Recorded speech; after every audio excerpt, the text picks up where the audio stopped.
Hello, dear scholars. Hello, lovely scholars. Hello, great scholars. Hello, darling scholars.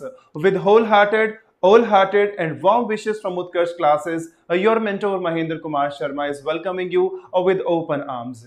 And kids, the time when it comes about learning vocab, then there is no other platform which can be more enthusiastic than the Hindu vocab. And with the open arms, with all the blessings of the Almighty, as well as with the successful and beautiful comments which are being sent by Khush Khandelwal, Bhuvnesh Solanki, Suraj Patel, KM Mahima, and Khush Khandelwal. Wow, what's a great platform where I could be able to actually be associated with all my lovely and little champs. हालात के कदमों पर कलंदर नहीं गिरता, हालात के कदमों पर कलंदर नहीं गिरता, टूटे कोई भी तारा जमीन पर नहीं गिरता।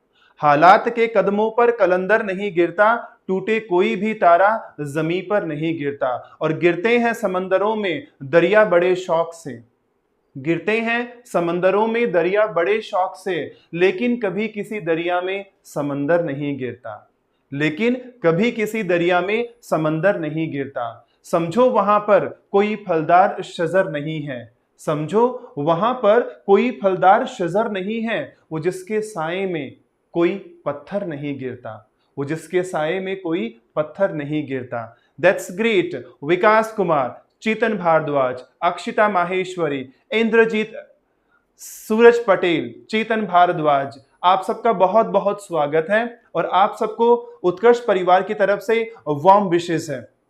बहुत बेहतरीन सी ये क्लास होने वाली है जहां पर हम वोकैब बूस्टर्स के साथ साथ में इडियम, फ्रेजेस और कई मल्टी लेयर से भरे हुए वर्ड्स और उनके साथ साथ में उनके मीनिंग्स हैं, उनको हम सीखने वाले हैं। तो स्टूडेंट्स शुरुआत करते रहे, लेकिन उसके पहले थोड़ा सा जो कल का रिकैपिचुलेशन है उसको देखते हैं। कल हमने बहुत कुछ सीखा था जब हम बात कर रहे थे जेनिथ की। जेनिथ जो आकाश का सबसे ऊंचा बिंदु होता है और उसका हमने ऑपोजिट लर्न किया था जिसका मतलब होता है नेडिर, जो बिल्कुल लोवेस्ट आपका पॉइंट होता है। और जब हम बात कर रहे थे ठहाकों की, जब हम बात कर रहे थे हंसी और गुदगुदे की, तो हम बात कर रहे थे किसकी?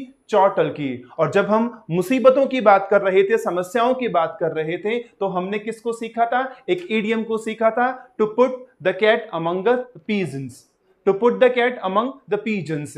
वो क्या था? जब आप किसी मुसीबत को बुलाते हो, जब आप किसी समस्या को खुद बुलाते हो। उसके साथ साथ में हमने ये भी सीखा था कि जो एक्मे वर्ड होता है वो सब्स्टिट्यूटरी वर्ड होता है। किसका सब्स्टिट्यूटरी वर्ड होता है? वो जेनिथ का ही सब्स्टिट्यूटरी वर्ड होता है।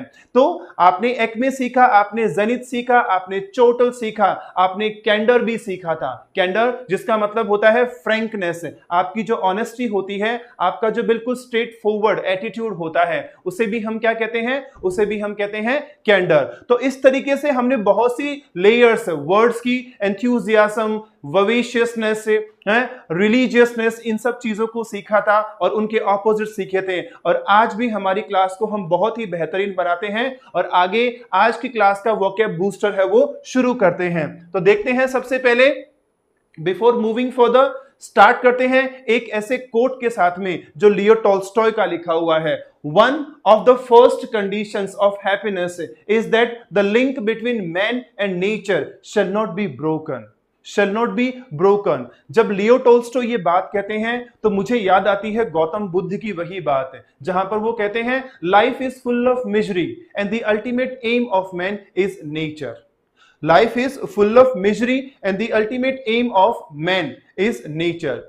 कहने का मतलब प्रकृति जो होती है वो हमारी पूरक नहीं होती है, प्रकृति जो होती है वो संपूर्ण होती है, हम प्रकृति के हिस्से होते हैं। इसी बात को लियो टॉल्स्टॉय कैसे कह रहे हैं कि सबसे इंपॉर्टेंट जो शर्त होती है, सबसे मजबूत जो शर्त होती है किसके बीच में? एक मनुष्य और उसकी मनुष्यता के बीच में, वो क्या होनी चाहिए? वो उसका लिंक होना चाहिए। और वो किसके साथ में होना चाहिए? प्रकृति के साथ में। अगर आप प्रकृति के साथ में जुड़े हुए हो, अगर आप प्रकृति के साथ में पोषित हो रहे हो, if you are being nurtured out of the help of nature, then what the things are there, आपको कोई भी हरा नहीं सकता है, आपको कोई भी कमजोर है वो नहीं बना सकता है। That means the things which are connected to nature as well as to our surroundings, those things are acceptable religiously, those things are accepted judiciously, और वही जो चीजें होती है वो हमें मजबूत बनाती है, हमें आगे लेकर के जाती है. So now kids, my little champs, my amazing students, my darling scholars, Manish Prajapati, Gita Bishnoi, Radheshyam Sharma और उसके साथ साथ में इंद्रजीत और मनीष और चेतन, इन सब का एक बार फिर से warm wishes and let's enter the ocean of vocab.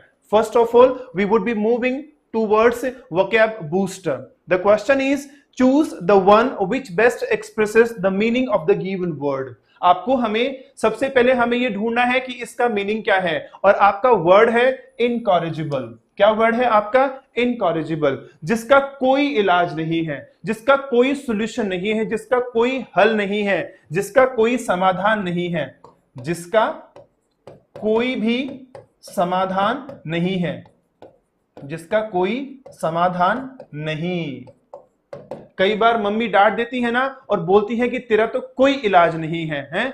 कई बार पापा डांट देते हैं तो वो कहते हैं कि भाई इसकी बीमारी का तो कोई इलाज नहीं है. जहां पर एक ऐसी स्टेट हो जाती है ना, एक ऐसी बात हो जाती है जहां पर हम कहते हैं क्या कि भाई आपकी बात का तो कोई समाधान ही नहीं है, कोई इलाज नहीं है, उसे हम क्या कहते हैं? इनकॉरिजिबल. क्या कहते हैं उसे हम? इनकॉरिजिबल. अब जब हम बात करते हैं इम्प्रैक्टिकल की तो लगता है कि इसके जैसा सा होगा, लेकिन ये इसके जैसा नहीं है. इम्प्रैक्टिकल का मतलब होता है अव्यावहारिक.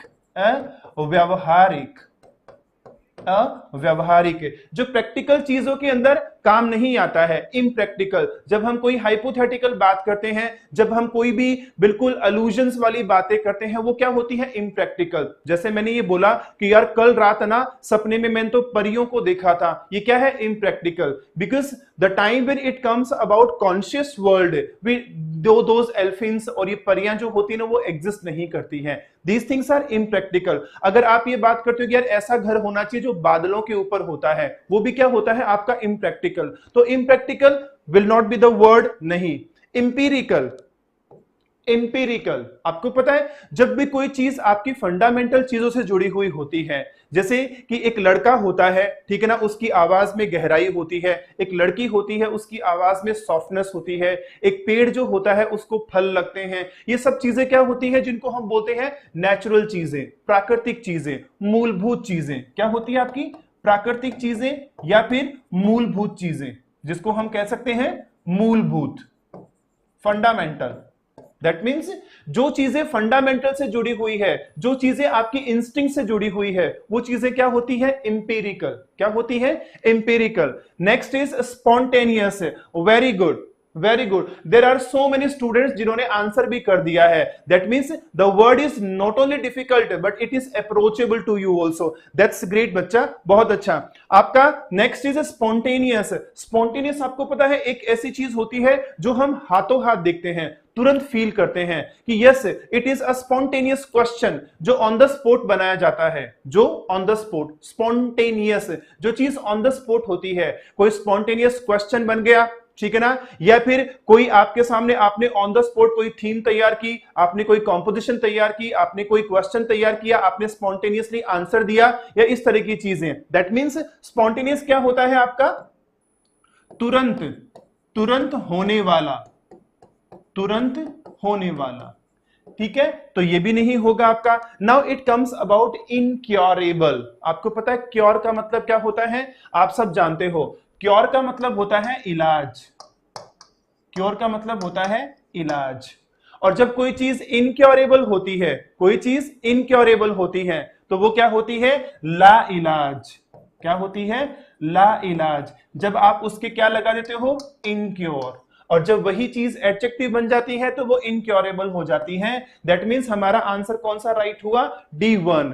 Incorrigible can be compared simultaneously to the word and that is considered incurable. Incorrigible, incurable. Next question. Choose the word opposite. Keep in your mind, this time we are going to start with an opposite. This is opposite in the meaning to the given word, and that is emancipation. That is emancipation. Very standardized word, very important word. याद रखो, emancipation का मतलब होता है आजादी. क्या होता है? आजादी. जब आप किसी चीज से आजाद हो जाते हो, फ्री हो जाते हो, उसे हम क्या कहते हैं? इमेंसिपेशन। जैसे मान लो कि एक कंट्री है साउथ अफ्रीका, जो 1990 के अंदर क्या होता है कि उसको पॉलिटिकल फ्रीडम मिलती है। तो नेल्सन मंडेला अपने स्पीच में बोलते हैं कि we the people who were outlaws now are politically emancipated. Political emancipated, that means जब आपके पास में इकोनॉमिक लिबर्टी होगी तो आप बोलोगे इकोनॉमिक इमेंसिपेशन। जब आपके पास में सोसाइटल या मान लो कि सामाजिक आजादी होगी तो आप क्या बोलोगे? Societal emancipation. Very good. तो कहने का मतलब ये जो आजादी होती है इसे हम इमेंसिपेशन के तौर के ऊपर भी समझते हैं। लेकिन जब बात आती है इंटीग्रिटी की, किसकी? इंटीग्रिटी की। इंटीग्रिटी का मतलब होता है इंटीग्रेट होना। जैसे ये मार्कर और दूसरा मार्कर, दोनों चीजें आपकी इंटीग्रेट हो जाती है, जुड़ जाती है, तो उसे हम क्या बोलते हैं? इंटीग्रिटी। दैट मींस ये होती है आपकी एकता। तो ये नहीं हुआ, this is not the word that we are searching for, क्योंकि इमेंसिपेशन अलग चीज होती है, इंटीग्रिटी है वो अलग चीज होती है, ये इसका ऑपोजिट है, वो बिल्कुल भी नहीं है। Next is storm. स्टॉर्म आपको पता है तूफान होता है। क्या होता है? तूफान। This is also not justifiable. Next is bondage.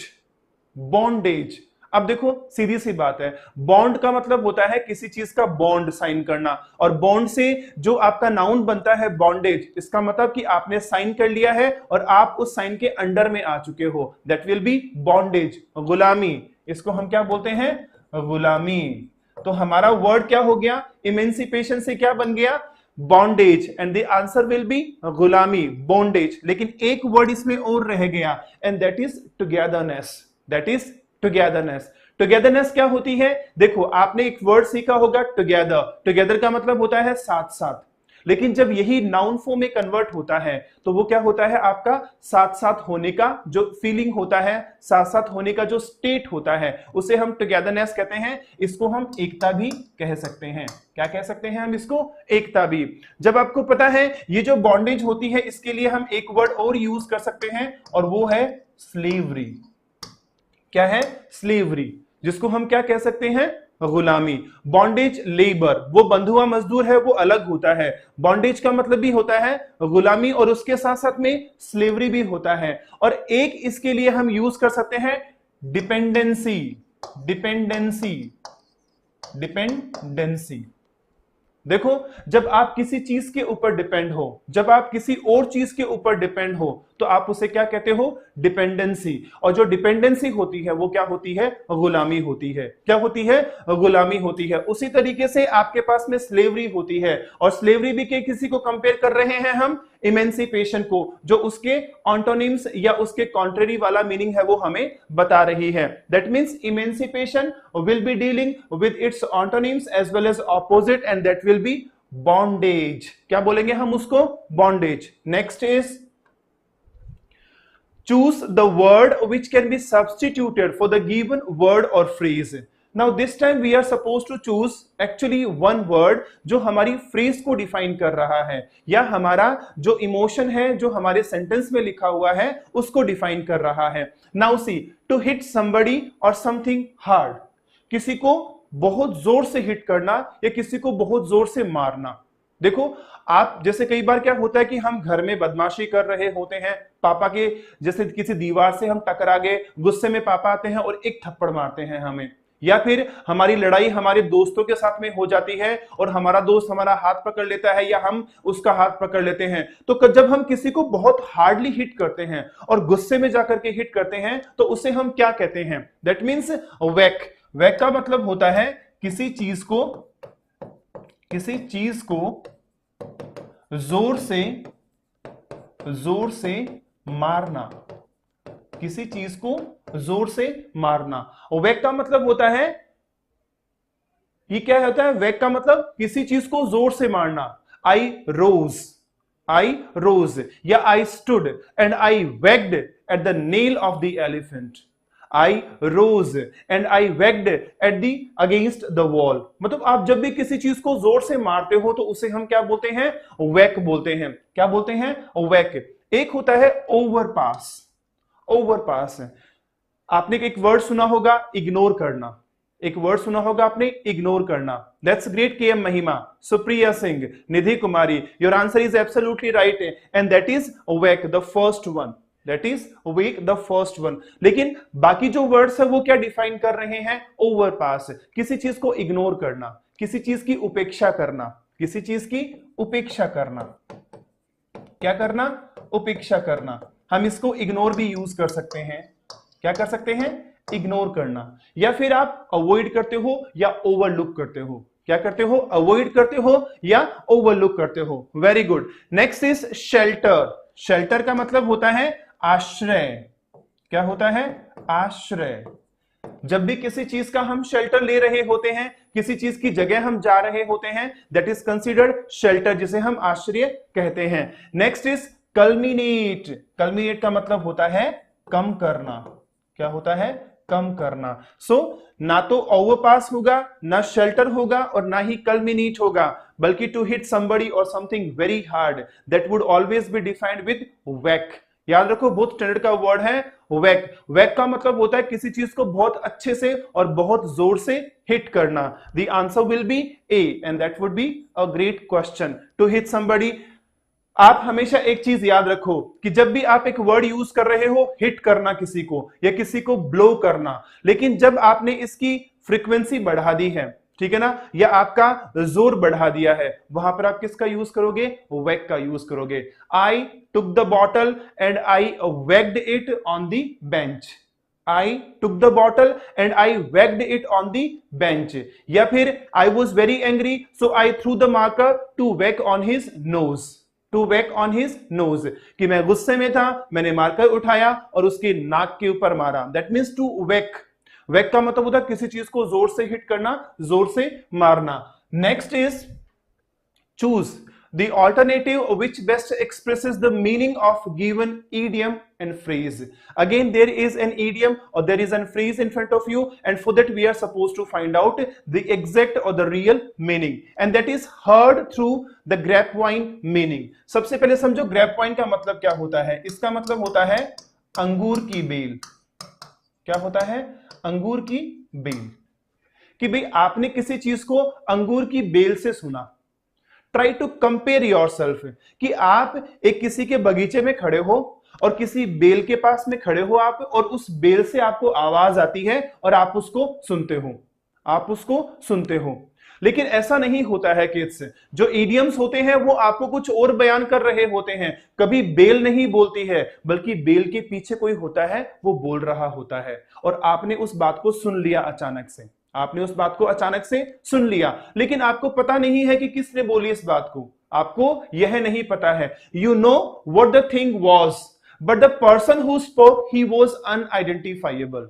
उसकी आपको पहचान नहीं है। जैसे कोई मुझे बोले कि यार ये चीज तूने कहां से ली, या ये चीज तुझे कहां से पता लगी, तो मैं बोल दूंगा कि यार मुझे किसी ने, मैंने सुनी थी। अपन बोलते ना कि मैंने सुनी थी। इसके लिए एक बहुत अच्छा इडियम होता है, to hear through the grapevine. जब आप किसी चीज को सुनते हो किसी ग्रेपवाइन के थ्रू या किसी और चीज के through, that means we can say what, we can say heard it through the grapevine. जैसे to learn via an information source, that is the right option. कि जब भी आप किसी इनफॉर्मल सोर्स के थ्रू, जब भी आप किसी इनफॉर्मल सोर्स के थ्रू आप किसी चीज को लर्न करते हो, किसी चीज को सीखते हो और किसी चीज को सुनते हो, that time what happens, we say what, कि I heard it through the grapevine. कि मैंने इसे कहां से सुना? मैंने इसे ग्रेपवाइन से सुना। So the right option will be A, to learn via an informal source. To understand something seriously, किसी चीज को गहराई के साथ में समझना, किसी चीज को गहराई के साथ में समझना, वो क्या होता है? आपका intent.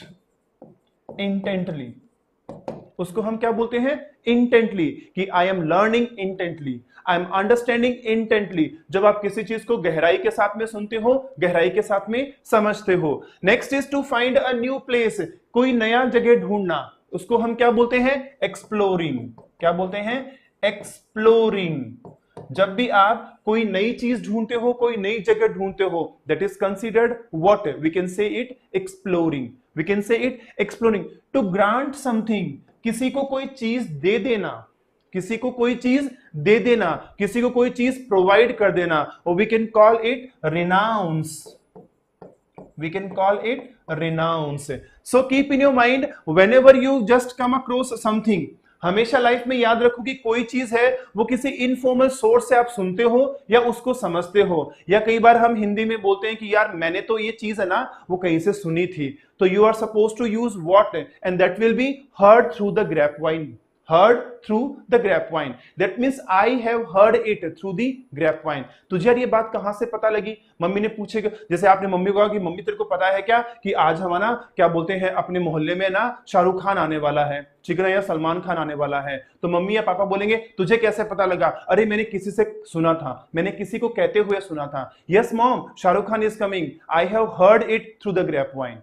I have heard it through the grapevine. मैंने इसको किसी से सुना था, पता नहीं है. I don't know कि who the person was who was speaking, unidentifiable, but I have heard it. मुझे इसके बारे में पता लग गया. That means to heard it through grapevine. Now it comes your vocab booster based upon synonyms as well as antonyms. A common word हो सकता है कि आपका पढ़ा हुआ हो, आपका देखा हुआ हो, persistent. The word is persistent and that is persistent, we can say it. persistent का मतलब होता है कोई चीज जो लगातार होती है, लगातार बिना रुके, unremittingly, uninterruptedly. कोई चीज जब आपकी लगातार होती है, बिना रुके होती है, उसे हम क्या कहते हैं? persistent कहते हैं. और जब persistent के synonyms की बात आती है, किसकी बात आती है? synonyms की बात आती है, तो ये होता है आपका steady. steady. एक कहावत सुनी ना आपने, slow and steady wins the race. Slow and steady wins the race. धीरे धीरे लेकिन लगातार चलने वाले की जीत होती है. Slow and steady wins the race. ये स्टडी कौन सा होता है? लगातार. क्या होता है? Persistent. Next is repeated.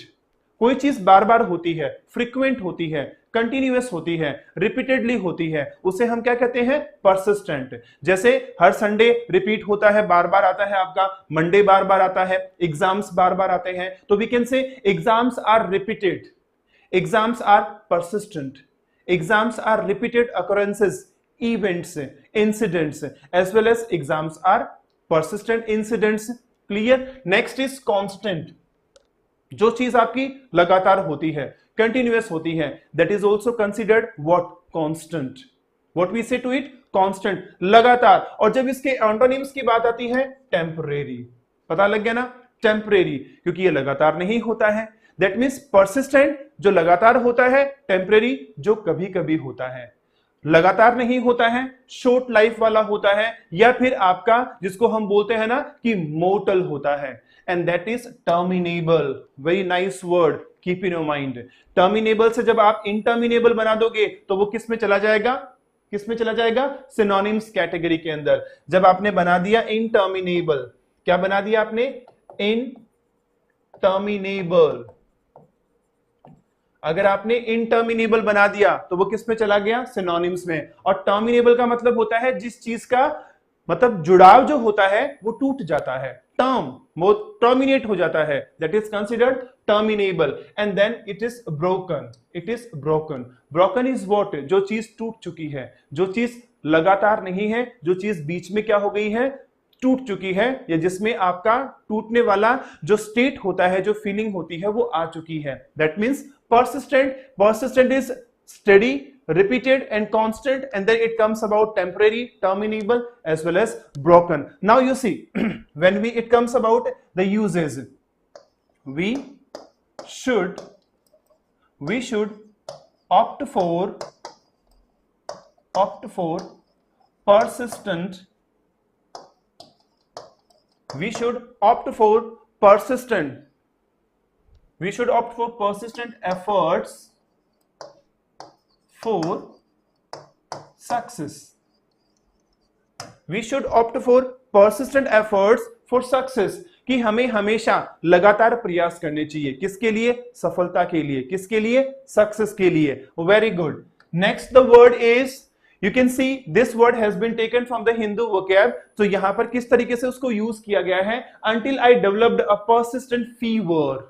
persistent fever, कि मेरे शरीर में ये लगातार बढ़ने वाला जो बुखार है, क्या है? बुखार है, लगातार बढ़ने वाला। जब तक ये नहीं था, to feel out of breath and grew paler by the week, तब से क्या हो रहा है कि दिन प्रतिदिन मैं पीला पड़ता जा रहा हूं, कमजोर पड़ता जा रहा हूं, और साथ ही साथ है वो मुझ में वीकनेस आती जा रही है। किस वजह से? लगातार बढ़ने वाले बुखार की वजह से।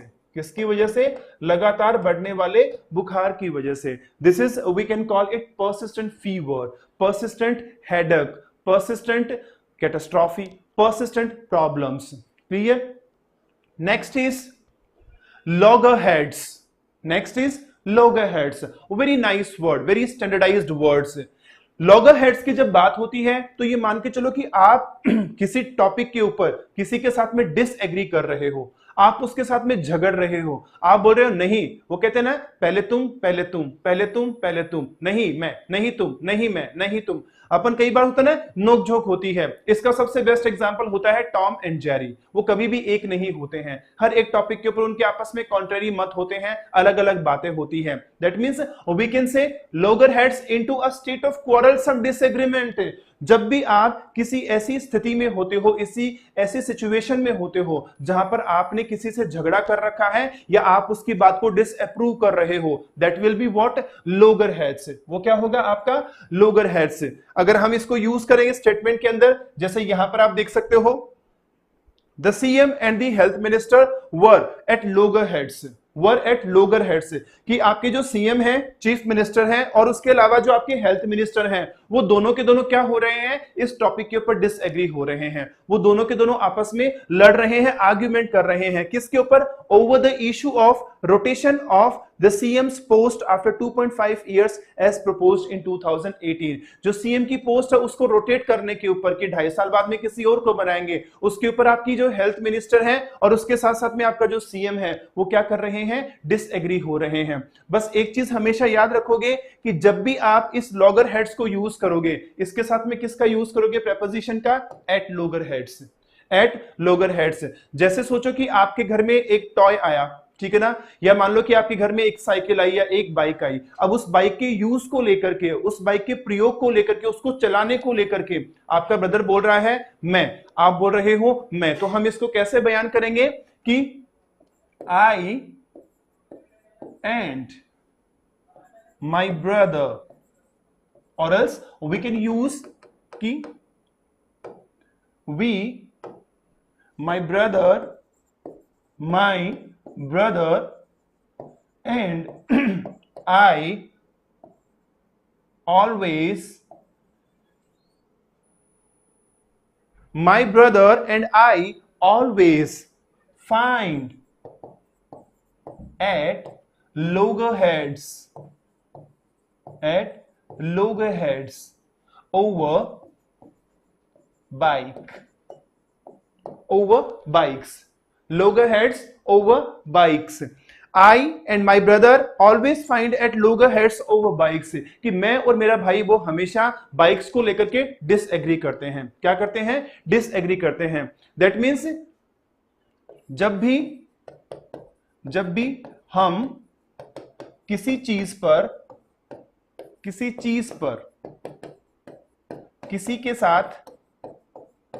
किसी के साथ क्या होते हैं? असहमत होते हैं। जब भी हम किसी के साथ किसी चीज के ऊपर असहमत होते हैं, that means what we are at loggerheads. Next is, this was the use.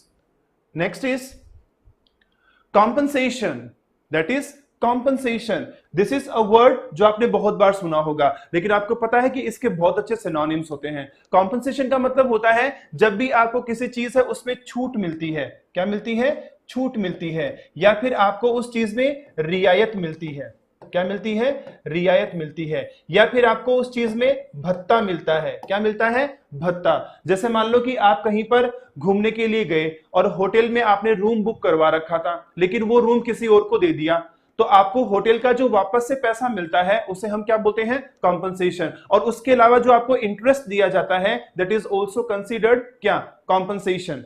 ठीक है। अब देखो यहां पर रिड्रेस, ये क्या है आपका? Redress. Reimbursement and remuneration, redress, reimbursement and remuneration. These three are the best synonyms for what? For compensation. आप ऐसा भी लिख सकते हो कि I wanted my money in the form of compensation, कि मुझे मेरा पैसा है वो रियायत के तौर के ऊपर, भत्ते के तौर पर वापस चाहिए. I need my money back in the form of compensation.